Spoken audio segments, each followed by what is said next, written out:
What's up, everybody?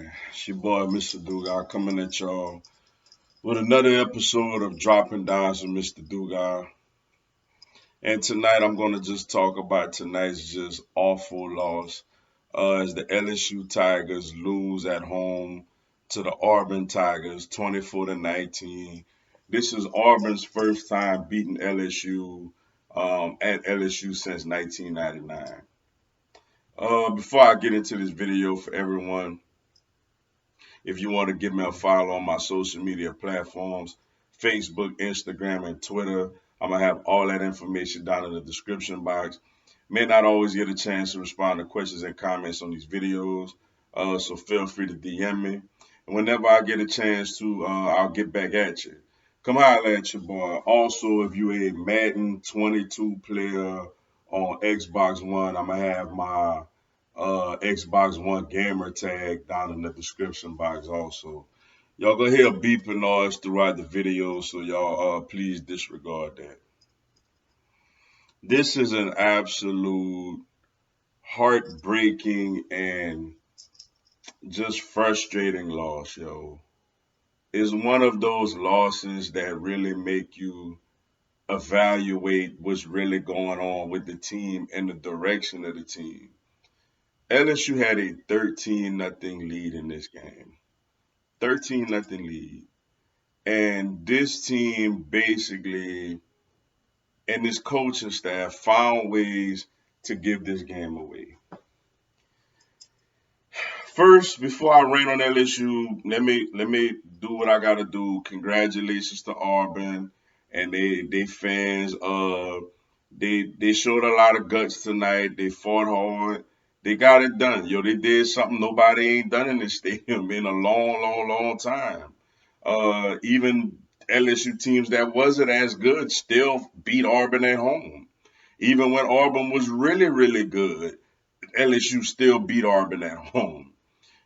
So this is something that's tough, but you got to give Auburn credit. You got to give Bo Nix credit. I honestly thought this was T.J. Finley's game. I was surprised that Nix started, and to his credit, he played it. He played well. I thought a lot of it was us, messing up, but he took advantage of the opportunity and he made plays and he showed a lot of courage, a lot of guts, a lot of moxie and swagger to get this win on the road, yo. So you got to give Auburn and they coaching staff and their defensive coaching staff, who Auburn's coaching staff just ran laps around us in this game, especially our offense against their defense, yo. But now let me get on LSU. The problem with this, look, I like Coach O. I like that he loves LSU, but I'm starting to feel like this may be the beginning of the near end for him. Simply because this is not LSU football. This is not LSU football. It is about winning and losing, but it's also about having a foundation and having a structure and, setting standards and having an LSU standard. When you have an LSU football team that cannot line up and hand and run the football, that is not LSU. For 2 years in a row, that's not LSU football. When you have a 13-0 lead, and then you have a lead in a 9-point lead in the second half, and you're still throwing the ball pretty much every play, that is not LSU football.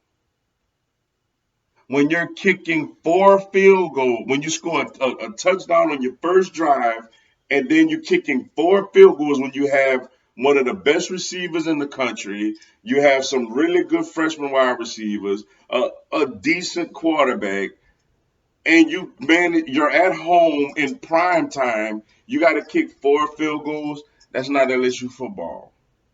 That is not LSU football. When defensively you have a quarterback running around and you cannot take him down to the ground at all, that is not LSU football, yo. Like, I feel like I'm starting to feel like we maxed out with him. 2019 was maxed out, was him getting his due, but I don't see this thing getting any better anytime soon because you cannot run the football on offense. You can't tell out of all these linemen we signed into these classes. You mean to tell me that's our best five? That's the five you're the most comfortable with. Like it makes no sense. Corey kind of actually had a couple of decent runs when we did give him the ball, and y'all refuse to run the football. You want to throw with Max Johnson every play like he's awesome or something. He's okay, but he's not that good to be dropping back and throwing every play with no running game whatsoever. I mean, great NFL quarterbacks need somewhat of a run game to be successful. This makes no sense. I I don't get it. Like, can you start trying out the younger linemen you sign? Like, can you let these veteran old linemen know you're not good enough? You're sitting down. We're gonna play these freshmen. This makes absolutely no sense, yo. To be have a 9 point second half lead and you cannot run the football to put the game away.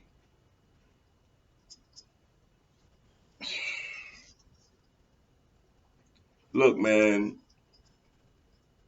Keyshawn Butte is that guy. He's that guy, man. I'm not even gonna get critical of him not coming down with that catch. Cause he's that it shouldn't have to come down to that. He's that guy. Jack Bench is really good. Brian Thomas, Malik Neighbors, these guys can play. But you have absolutely no running game, no offensive. The Auburn was getting pressure on LSU with a three-man rush. You mean to tell me this is the five best linemen that we have on this team? That lets you know either you're not a good recruiter or you got terrible coaching. LSU is not supposed to lose this game.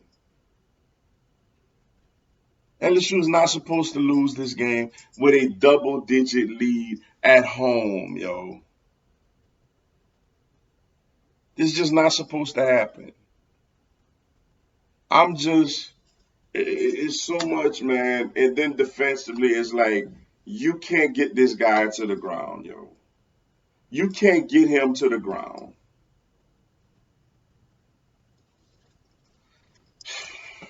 Look, this all falls on Coach O. These are your hires. Jake Peets is your hire. Durante Jones is your hire. These are your Brad Davis is your hire. These are your offensive linemen. This was a very, very winnable game. And you dropped this at home. I, as an LSU fan right now, man, I'm just so down and just so disappointed because it's like, how does it get better from here?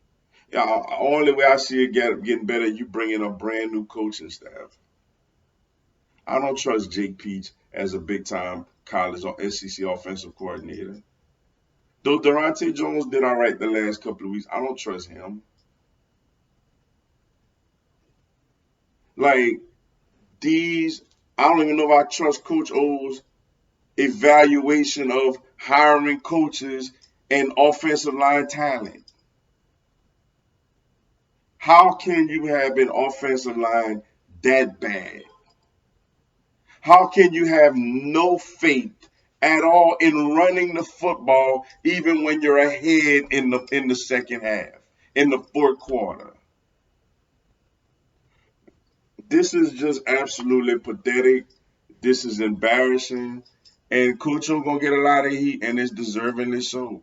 You've got this offensive line out there. You hired these guys as your coordinators. This is pathetic, man. Auburn embarrassed us. We should be embarrassed. And I mean, the season basically over now. You know, it's just pathetic. It's just sad. It's just an absolute disgrace, yo. But but with that being said, yo, man, that's all I got for y'all tonight. Appreciate y'all checking out the video. Hit the like button for your boy. I'm gonna have LSU, NCAA, and content from my other teams up there all year. Um, Also tomorrow from 10 a.m. Central to 12 p.m. Central, y'all come listen to me. I co-host Big Time Sports Talk. Y'all dot with Mike the Bandit. We're gonna talk a lot about this LSU game, yo. Download the ESPN 1420 app and come check us out. And also this Monday and every Monday from 6 p.m. to 7 p.m. I do a live YouTube Q&A. Y'all come on there, ask me anything, tell me anything. I'll answer your questions, respond to your comments, and give you a shout out on the live, yo. Y'all should join me. It'll be some good stuff. Until then, y'all have a blessed one. Go Tigers, I guess.